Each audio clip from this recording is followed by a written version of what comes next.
It's called March of the Mummies, but not the type you'd expect to see this Halloween.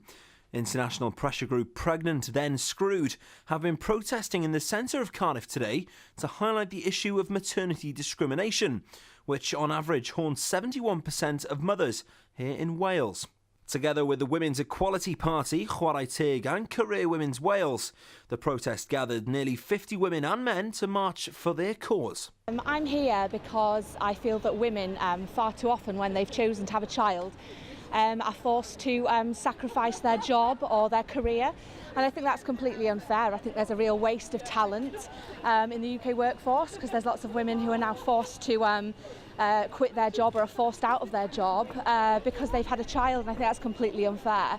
And the march today for March of the Mummies with Pregnant Then Screwed is a fantastic way of raising awareness for that, because it's happening far too often, and you know, women make a fantastic contribution to the workforce and they should be encouraged to work when they have kids, not penalised for having their kids. The protest was mirrored at the same time as its sister marches in London and Belfast.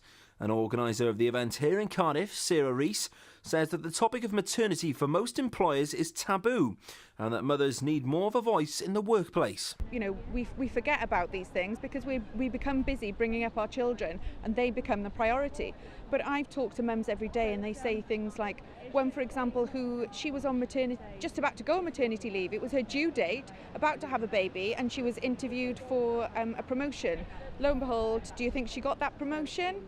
She said all she could see in her employers' faces was fear that she was going to have her waters break in front of them. You know, we shouldn't be treated like this.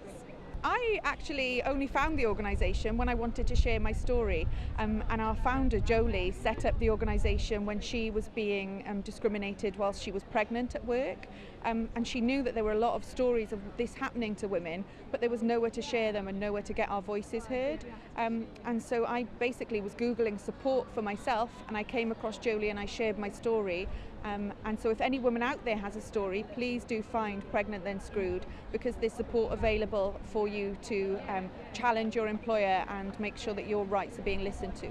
With the frightening maternity discrimination statistics here in Wales, mothers like these will be hoping that their efforts to raise awareness won't go unnoticed. Dan Jardine for Made in Cardiff.